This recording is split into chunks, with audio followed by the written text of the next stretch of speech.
ETF index mutual funds నేర్చుకుని stock మార్కెట్లో రాణించాలనుకుంటున్నారా? వెంటనే ఈ నెంబర్కి కాల్ చేయండి. నమస్తే రమగారు. నమస్తే జయ.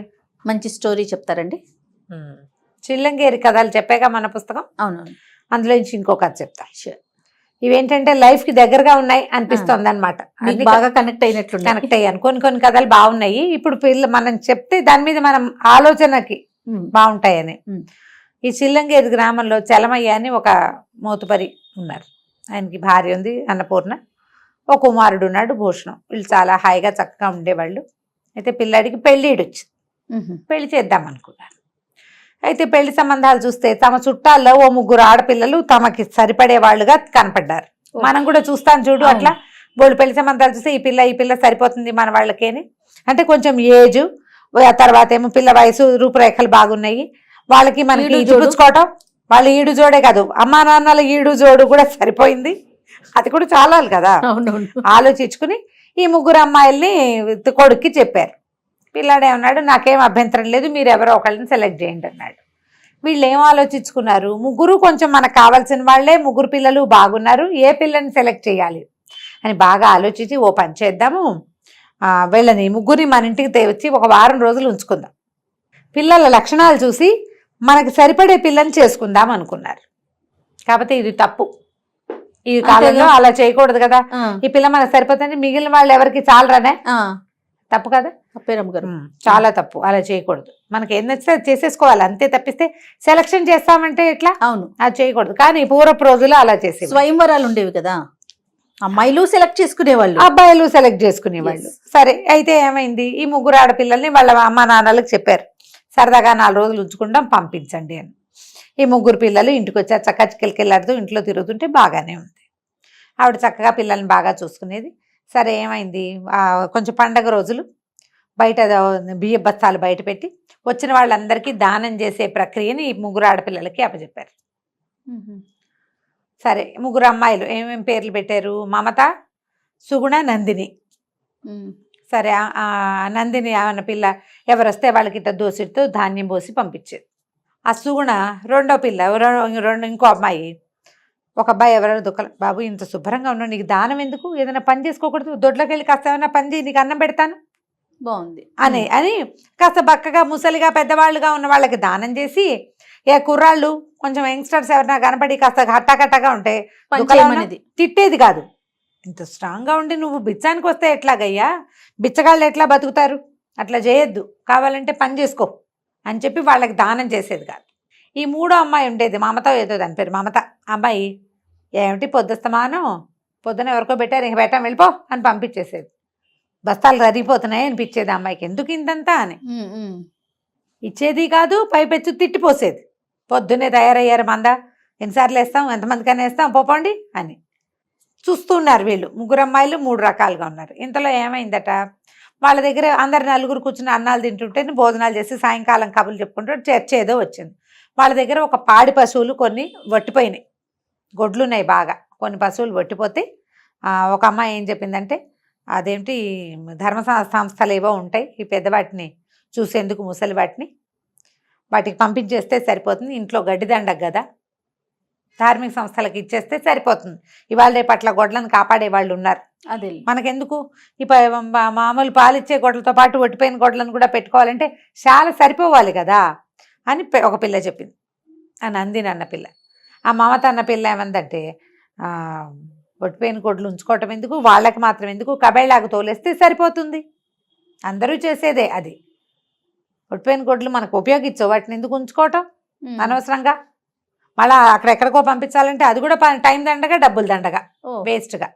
3వ పిల్ల సుగుణ అన్న పిల్ల మాత్రం, ఆ అమ్మాయి ఏమందంటే, అదేంటి ఒట్టిపోతే మాత్రం ఇంతకాలం అవి సేవ చేయటం వల్లే కదా మనకు పాలు నీళ్లు, ఎన్ని పాలు పెరుగు ఇన్ని వచ్చినాయి, ఏముంది గొడ్డు వట్టిపోతే గడ్డి తింటుంది, కనీసం పేడైనా వేస్తుంది, అదైనా పెంటపోకి యూజ్ అవుతుంది, ముసలైపోయాక వదిలేస్తామా, కావాలంటే ఇంకో చిన్న చాలేసి పెద్ద వాటిని మాత్రం ఆ శాలలో వేస్తే సరిపోతుంది, ఉన్న శాల చాలకపోతే ఇంకో శాల వేసుకోవాలి, జీవితకాలం అంతా అవి చిన్నప్పటి నుంచి వాటి పాలతోటే మనం బతికి అలా వదిలేస్తే ఎట్లా. సరే, వీళ్ళు ఏమనుకున్నారు, బాగా ఆలోచించుకుని ఈ సుగుణకే ఎవరికి దానం చేయాలి ఎవరికి దానం చేయకూడదో తెలుసు, ఆలోచించుకున్నారు. ఇంతలో ఈ పిల్లల అమ్మ నాన్నలు వచ్చారు, వారం అయిపోయింది అని తీసుకెళ్ళటానికి వెళ్తుంటే సరే తండ్రులు వచ్చి ఆడపిల్లల్ని తీసుకుపోతున్నారు. వీళ్ళు ఆలోచించుకుని చెప్తామన్నారు. ఇంతలో ఏమైంది, ఆ సుగుణ వాళ్ళ నాన్నకి ఏం చెప్పిందంటే, నాన్న అత్తయ్యకి కొంచెం ఒళ్ళు వెచ్చగా ఉంది నిన్నటి నుంచే, పాపం ఏమి పని చేయలేకపోతుంది, వెళ్ళిపోవటం ఎందుకు, వాళ్ళు వెళ్తే వెళ్ళారులే, 4 రోజులు ఉండి ఆవిడ కొంచెం లేచాక, వారం నుంచి వండి పెట్టింది, ఆవిడ కొంచెం లేచాక బయలుదేరదానిలే నాన్న, అంతగా కావాలంటే నువ్వు వెళ్ళిపో, నేను వారం ఉండి వచ్చే వారం నువ్వు వచ్చి నన్ను తీసుకెళ్తూ కానీ అని ఇంకొక 5 రోజులు ఉండి ఈ అత్తయ్య కోలుకునేదాకా, అన్నపూర్ణమ్మ కోలుకునేదాకా సేవ చేసింది. గొడ్డు గోద వ్యవహారం, పాలేళ్ళకి అన్నాలు పెట్టడం, పల్లెటూళ్ళల్లో బోల్డ్ పనులు, పని చేయడానికి పని వాళ్ళు ఉన్నా పైన చూసుకునేందుకు పెద్దవాళ్ళు ఖచ్చితంగా ఉండాలి. ఆవిడ చేయవలసిన పని అంతా చేసి ఆవిడ కొంచెం ఆరోగ్యం చిక్కాక అప్పుడు బయలుదేరి వాళ్ళ నాన్న వస్తే వీళ్ళు ఆలోచించుకున్నారు. భూషణం ఏం చెప్పాడంటే, నాన్న నేను ఈ సుగుణనే చేసుకుంటాను, ఎందుకంటే ఈ అమ్మాయికి వీళ్ళకి దానం చేయొచ్చు, వీళ్ళకి దానం చేయకూడదు తెలుసు అనే అవగాహన ఉంది. ఒట్టిపోయిన గుడ్డైనా రేపొద్దున వాటిని పంపించేసేద్దాము, బయటకు తోసేద్దాం అనలేదు. ధార్మిక సంస్థకి వద్దంటోంది, కవేలాకి వద్దంటోంది, కాబట్టి ఇది కొంచెం మంచిదే. తర్వాత ఎవరి దారిని వాళ్ళు వెళ్ళిపోతుంటే ఒంట్లో బాగుండలేదని వారం రోజులు, అమ్మకు బాగాలేదని వారం రోజులు మన ఇంట్లో ఉండి పనిచేసింది. పిల్ల బుద్ధిమంతురాలుగా ఉంది, నాకు ఇలాంటి పిల్ల కావాలన్నాడు. వాళ్ళ అత్త తల్లి చెప్పింది, పోన్లేరా రేపొద్దున ఈ పని చేయలేని పెద్దవాళ్ళం అయితే మమ్మల్ని బయటికి పంపే మనకన్నా ఇంట్లో ఉంచుకుంటుంది, అది కదా కోడళ్ళకి కావాల్సింది. అంతేగా, మనం వ్యక్తుల నమ్మకాలు ఎలా సంపాదిస్తాం, మాటలతోటి కాదు, చేతలతో. అంతే, మన క్రియతోటే. అంతకుముందు అమ్మాయి ఒట్టిగా మాట్లాడింది, క్రియ చివరికి కనిపించింది. క్రియతోటే మనం ఎవరినైనా గెలుచుకోగలుగుతాం. ఇలాంటి కథలు అప్పుడప్పుడు వినండి. ఇవేంటంటే నిజంగా మీ లైఫ్లో మార్పు వస్తుందని అనుకోవద్దు. చివరికి అబ్బాయి సుగుణని పెళ్లి చేసుకున్నాడు. ఆ 2 పిల్లలకి మా పిల్లగాడికి ఈ అమ్మాయి సూట్ అవుతుంది అని చెప్పేశారు. ఇలా ఆడపిల్లల్ని సెలెక్ట్ చేయమని చెప్పట్లేదు. ఈ కథ అందుకు కాదు చెప్పింది. ప్రధానమైనది ఏంటంటే మన ప్రవర్తన మిగిలిన వాళ్ళల్లో ఒక పాజిటివ్ వైబ్ని కలిగించాలి. మొన్న ఈ మధ్య ఎవరో పెట్టారు మెసేజ్ నాకు, పెళ్ళై ఎక్కువ కాలం ఏం అవ్వలేదు అమ్మాయికి, ఒకళ్ళు నాతో మాట్లాడారు. వాళ్ళ ఇంట్లో అంతా ఆడబడుచు పెత్తనం, నాకు సరదాలు ఉంటాయి, నాకు ఉద్దేశాలు ఉంటాయి, నేనేం చేయాలన్నా ఎంతసేపు మా ఆడబడుచుని అడగాల్సి వస్తుంది అని.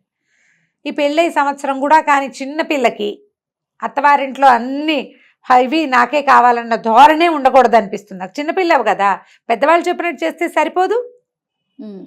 సరిపోతుంది కదా. హక్కుల కోసం పోరాడతాం మనం, బాధ్యత తీసుకోగలుగుతామా, అది ఆలోచించాం. ఇలాంటి కథల్ని మనని ఆలోచింపచేస్తాయి. మనకి హక్కు కావాలంటే మొదట బాధ్యత తీసుకోవటం నేర్చుకోవాలి. ఖచ్చితంగా అండి. ఇప్పుడు ఈ కథలో సుగుణ పని చేసుకోలేవా అని చెప్పి కేకలేసింది, పని తను ఇస్తానని చెప్పింది.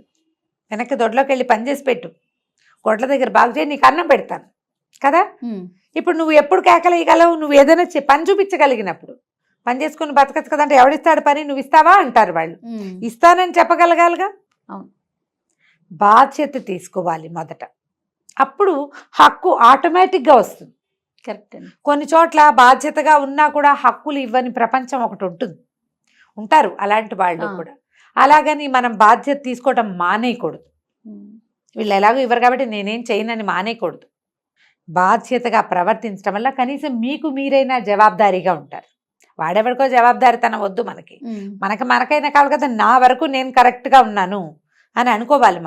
అనుకోవాలి అంటే ఇలాంటి కథలు విని మీ గురించి మీరు పునరాలోచన చేయండి.